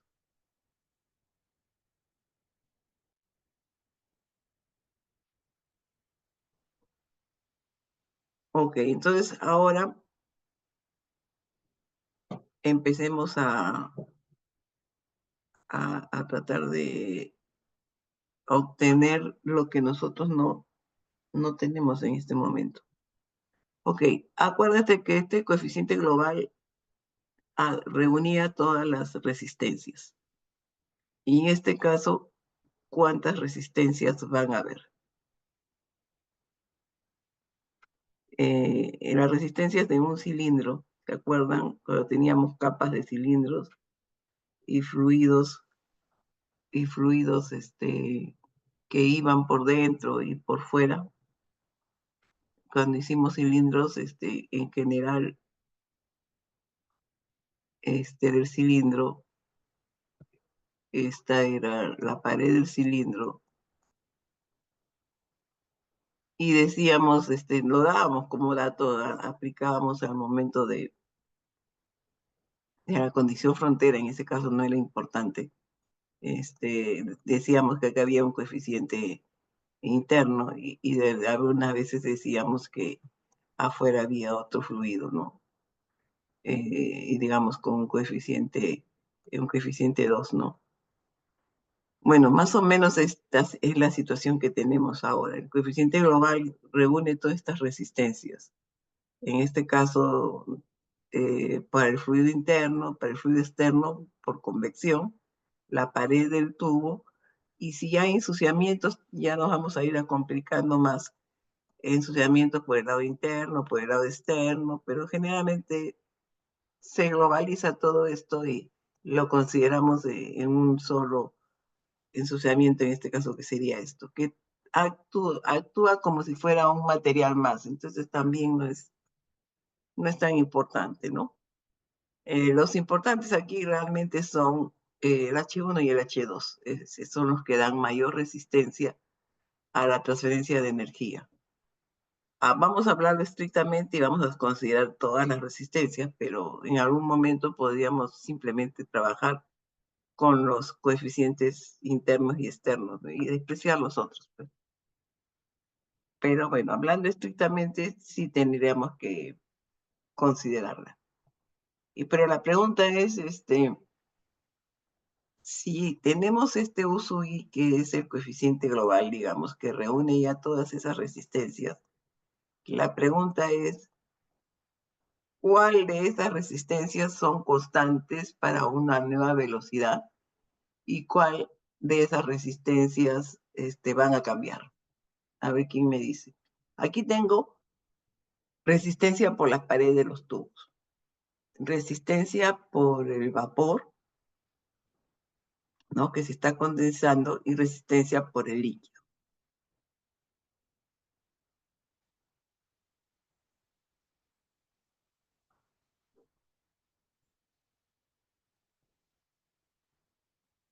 Ahora, la resistencia del vapor me han dado el coeficiente. Me han dado el coeficiente.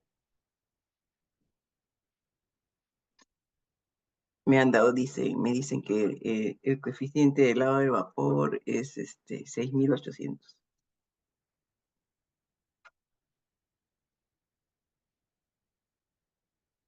Si cambio la velocidad, ¿qué pasa con este coeficiente? ¿Es el mismo o no es?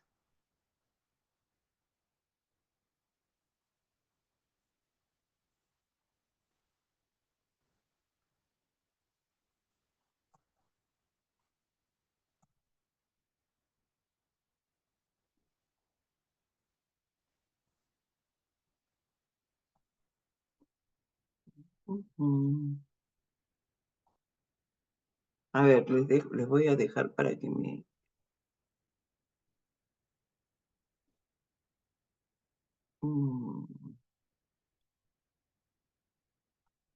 Vamos a sacar otra.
Para arriba, le digo.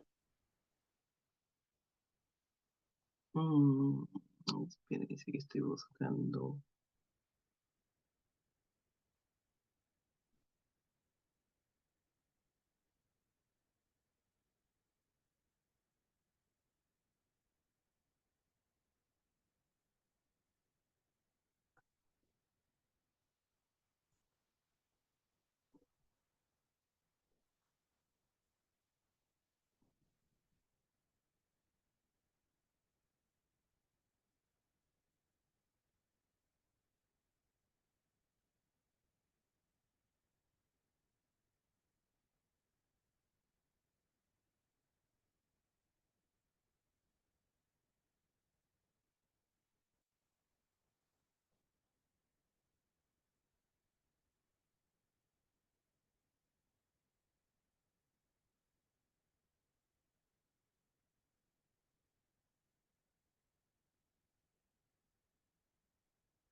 Ok, volvemos entonces a donde estábamos.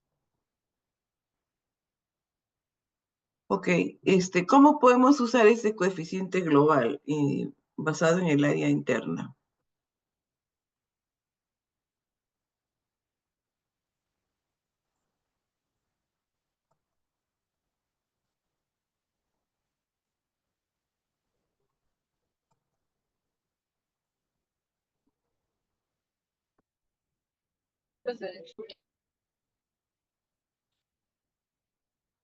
Ok, los coeficientes globales, que les dije hace ya un tiempo cuando hablamos de resistencia, que todo ese denominador en el futuro se iba a llamar coeficientes globales, englobaba todas las resistencias. Entonces, en los intercambiadores, esto puede ser considerando un intercambiador limpio o un intercambiador sucio. Sí, y también tenemos que fijar que en función de qué área estamos hablando, si el área interna del tubo o el área externa. Entonces, si está limpio, el coeficiente global basado en el área externa estaría dado en esta forma. Si está sucio, no, digamos, si está basado en el área interna, lo tendríamos que considerar en esta manera. En donde, digamos, delta de X es el espesor del tubo, el diámetro interno, la conductividad y el diámetro medio logarítmico. Y aquí sí tendríamos el coeficiente del fluido que va por encima del tubo y la relación de diámetros internos a diámetro externo. Y aquí, como hemos considerado la base del área interna, entonces el área no va a aparecer en el diámetro interno, digamos en el coeficiente del fluido que va por dentro. ¿Ok? Si estuviera sucio, tendríamos que simplemente agregarle estos términos, que en nuestro caso, estos dos, como les dije, ensuciamiento externo e interno, lo consideramos en una sola cantidad. Entonces simplemente va a ser una cantidad que vamos a agregar a esta, digamos, en este caso, a esta expresión. Ok, entonces nosotros lo que vamos a usar es esta expresión que sale de las ecuaciones de la resistencia a la transferencia de la pared del tubo. También puede haber algún ensuciamiento, que serían estos casos. Y digamos, la convección del fluido que va por la superficie externa del tubo y la otra la superficie interna. Entonces, nosotros en el problema hemos calculado un USUI, coeficiente global basado en el área interna. Y entonces lo vamos a igualar a todas estas resistencias. Y yo que les preguntaba de estas resistencias, cuáles van a ser iguales si cambio de flujo y cuáles van a ser diferentes si cambio de flujo. Porque este coeficiente lo he calculado para la velocidad de 0,75, ¿no es cierto? Pero ahora yo lo voy a buscar un coeficiente para el doble del flujo, para poder calcular la temperatura de salida del aceite y poder responder. Un día no va a ser 106, no sé cuánto saldrá.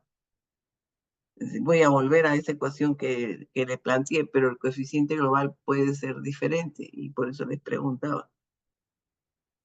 Si yo duplico la velocidad, ¿yo puedo usar el mismo coeficiente global? Esa es la otra forma de preguntarles. Y a ver quién me dice.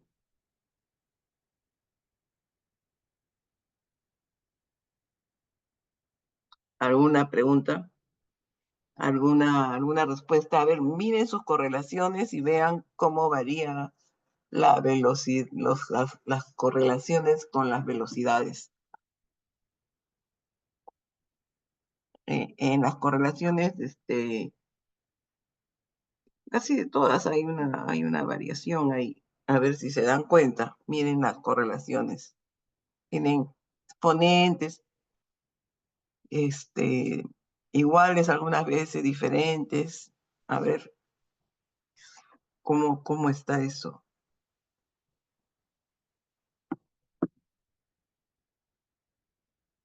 Bueno, vamos a vean cómo es esta ecuación. Supongamos que esté limpio. Entonces, aquí tienen, en nuestro caso particular, el coeficiente, digamos, del aceite, del vapor, ¿no?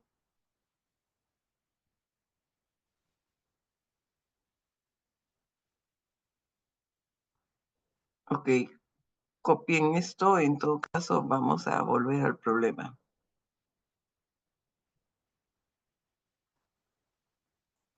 No, este es el problema, creo. No, este es el problema.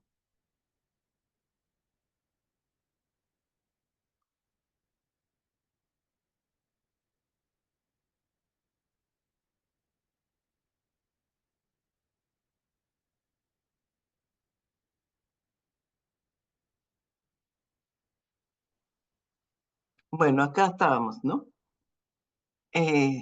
Con los datos que hemos tenido, sacamos este coeficiente, pero cuando el aceite sale a 106. Okay.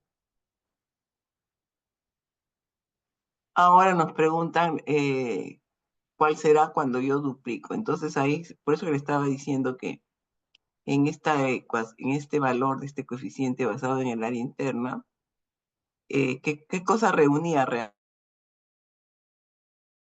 realmente? Todos los términos que les mostré antes. Y de ellos, algunos nos pueden servir y otros no nos va a servir. Y por eso le preguntaba, ¿qué es lo que podría de todas esas resistencias tener el mismo valor? ¿Y cuáles son las que cambian? ¿Qué es lo que cambiaría? Eso todavía no me lo han respondido. Bueno, si nosotros usamos el mismo intercambiador, entonces la resistencia por la pared del tubo será lo mismo. ¿Sí? ¿Están de acuerdo? Ahora, si usamos el vapor, nos han dado el coeficiente y ese no va a cambiar de temperatura porque va a entrar y salir, ¿no? Entonces la resistencia del vapor va a ser la misma, ¿no? Ok, entonces, ahora, ¿qué cosa es lo que podría cambiar cuando cambia la velocidad? Ese sería pues el coeficiente del aceite, ¿no es cierto? Pero de todas maneras, nosotros podríamos calcular cuál sería el coeficiente del aceite en este caso, a la velocidad de 0.75. Y eso es lo que vamos a sacar. Vamos a sacar el coeficiente del aceite, pero a la velocidad que está, porque este es el comportamiento del aceite cuando el fluido va a 0.75. Entonces, a ver, en este coeficiente global que está basado en el área interna y que era 274, está formado por, digamos, el coeficiente del aceite, pues le ponemos H sub I, el aceite está yendo por dentro de los tubos, estamos dándolo en función del área, digamos, de la área interna del tubo, más el fouling, acá se lo estoy sumando, lo que hemos dicho, la resistencia de la pared, están los espesores de diámetro externo, diámetro interno, y eso sería el coeficiente del vapor, que nos han dado 6.800. La semana de finales es el 16, ¿no? Semana 16, me parece, ¿o no? Pero tan rápido se pasa el ciclo, claro. No le sale cinético todavía, ¿no? A ver, Piero Espinosa, a ver, dime, en esta ecuación, ¿qué cosa cambia y qué cosa no cambia si yo cambio la velocidad del fluido?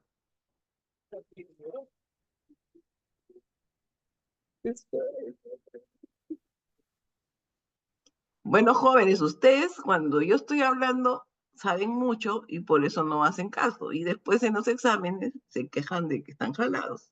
Pero es porque no ponen atención cuando uno está hablando. Aunque sea que ya lo sepan, deben poner atención. Y si no, pues el tiempo que estamos acá lo están perdiendo, ¿no es cierto? Yo voy a poner esto en el video y quizás lo van a leer, pero no se, digamos, no se confíe en eso, porque simplemente en este momento podrían preguntar algo que entró dudas y ya no preguntan, ¿no? Bueno, es un consejo de amiga, ¿ok? No los estoy reprendiendo. Ustedes lo toman o lo dejan, como gusten. Bueno, Aquí lo que yo estoy tratando de hacer es obtener el coeficiente del lado del aceite a la velocidad de 0,75. Porque todo el resto lo conozco. Y si yo cambio la velocidad, también hay cosas que van a mantenerse constantes, que va a ser el coeficiente del vapor, el ensuciamiento y la resistencia de la pared del tubo. ¿Okay? Lo único que va a cambiar, sí, va a ser el coeficiente del mismo aceite cuando tengamos otra velocidad. Pero bueno, a la velocidad de 0,75, este sería el coeficiente del aceite. ¿Ok? Bien. En este caso particular, tenemos que calcular el número de Reynolds para saber en qué régimen está. O sea, este es el coeficiente, pero no sabemos, está 0,75, pero no sabemos 0,75 a qué régimen pertenece, ¿no? Ok, entonces en este caso sí tenemos la densidad, la velocidad, el diámetro y, digamos, la viscosidad. Entonces, lamentablemente esto nos sale que es un régimen laminar, 1725. Ok, en este punto es que el problema podría cambiar. En este caso es una situación, digamos, si fuera turbulento, sería más fácil relacionarlo, porque es otra pregunta que les dice, ¿cómo varía el coeficiente en régimen turbulento?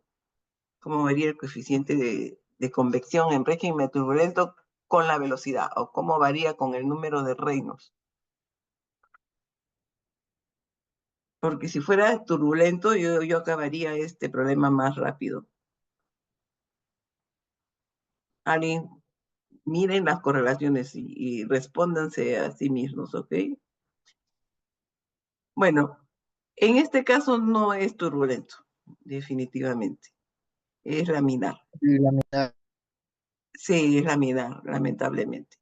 Bien, entonces aquí va a haber relación de entrada. Tenemos que ver el L entre D, en este caso sale 200. También es complicado.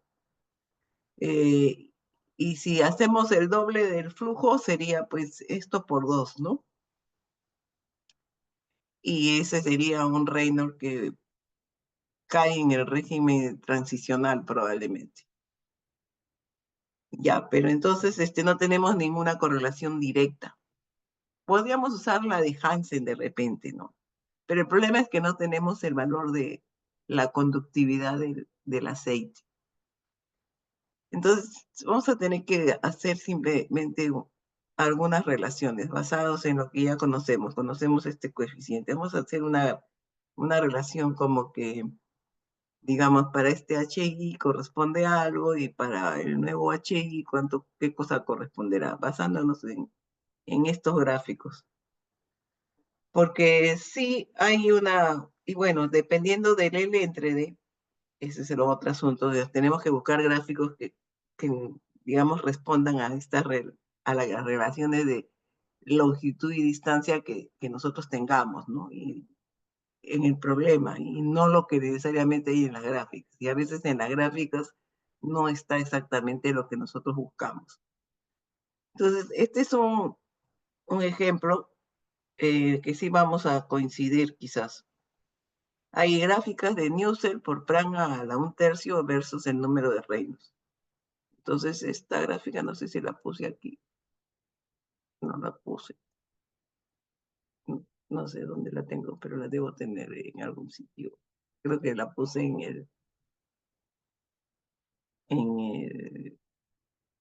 el univirtual, me parece haberla puesto. A ver.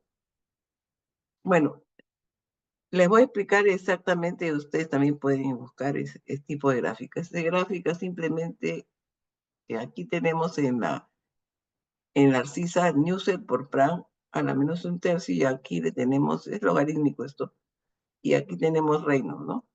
Entonces, y aquí tenemos las diferentes curvas que van así, y sí, para diferentes LS entre Ds, ¿ok? Entonces, simplemente lo que voy a hacer acá, seleccionar cuál L entre D tengo, y digamos, para el número de Reynolds de 1725, que debe estar por acá, voy a ver qué relación de Newsirel-Brown consigo, y para el doble de este flujo, para el correspondiente mismo L entre D, cuál es la relación de Newsirel y Brown que consigo. Pero en realidad lo que voy a hacer es simplemente voy a medir, también puedo medir las distancias. En esta gráfica puedo medir las distancias. El plan va a ser el mismo, ¿no es cierto? Pero el problema es que yo no conozco, pero en este caso los dos panes son los mismos porque se trata del mismo aceite. Entonces eso ya no hay necesidad de saber la conductividad. Esto porque en este caso el problema sale en esta, digamos, relación, ¿no? Pero si, por ejemplo, hubiera sido turbulento, y yo simplemente hubiera dicho que el nuevo, o sea, los coeficientes en régimen aproximadamente varían con el coeficiente elevado a la 0,8. Si ustedes han visto la velocidad a la 0,8, porque el Reynolds siempre aparece a la 0,8. Entonces, si esto hubiera sido turbulento, yo hubiera dicho simplemente este H1 es a mi H2, que sería el doble de la velocidad, pero que no lo sé. Pero digamos, este H1 es a su velocidad 1, que era 0,25, y aquí le pondría a la velocidad 2, que sería el doble, ¿no? También a la 0,8. Y en base a lo que yo conozco, despejo el H2 y se acaba el problema, ¿no? Ya aproximadamente estas relaciones pueden ser utilizadas siempre y cuando conozca algún coeficiente a una determinada velocidad. Pero como no es el caso, entonces nos complicamos y tenemos que recurrir a este tipo de gráficos, porque esto va a pasar de laminar probablemente a transicional, ¿no? 2000, o sea, si multiplico por 2, esto sí definitivamente está a más de 3000, más de 2800, ya más de 2100 ya es transicional, 2300 transicional. Entonces, pues, por eso que tengo que usar este tipo de gráfica, ¿no? Entonces aquí, pues, sale el doble de la velocidad, me va a salir 3400. Bueno, si yo recurro a esta gráfica de Newsirel-Brown versus el Reynolds, con el nuevo Reynolds, digamos, 3400, esa ordenada sería 11. Y digamos, voy a usar entonces estos valores, ¿no? Anteriormente había salido 3,9 y con el doble sale 11, y bueno, entonces con eso calculo el nuevo coeficiente.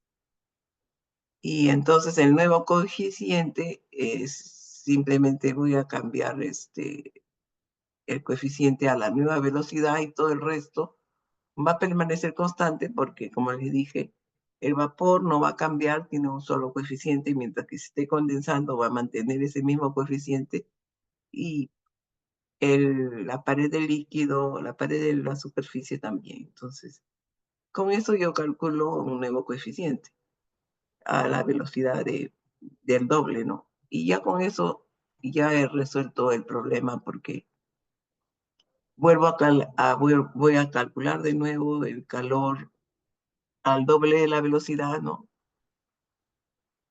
Y ahora sí, la temperatura media logarítmica ya no sería la que habíamos aplicado antes, sino tendríamos que ser la incógnita, la temperatura de salida del aceite. La temperatura de salida del aceite no la conozco, entonces tengo que dejarlo así simplemente en función de la incógnita. Termodinámicamente calculo el nuevo calor, sería 2 veces el flujo másico por el C sub P, por la temperatura de salida que no conozco. La de entrada fue 20.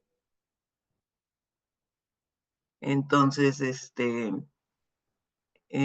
todavía me puedo utilizar el dato para la primera operación, para la velocidad de 0,75, me decían que el calor era 123.000. Entonces, de ahí puedo sacar la relación del flujo másico con el C sub P. Y como duplico este flujo, entonces va a ser 2 veces esto, ¿no? 2 veces 1430, por eso acá hay 2 veces. Y bueno, ese sería el calor, el nuevo calor a la nueva velocidad, ¿no? Entonces ahora lo que voy a hacer es evaluar e igualar el calor termodinámico con la ecuación de diseño, que va a ser el calor 2, sería igual también al nuevo coeficiente, al U2, por, digamos, el área va a ser la misma, pues el mismo intercambiador, y la diferencia media logarítmica de temperatura, que ahí voy a tener que aplicar esto, ¿no? Igualando esas dos ecuaciones, podríamos sacar cuál es la temperatura de salida del aceite, ¿no?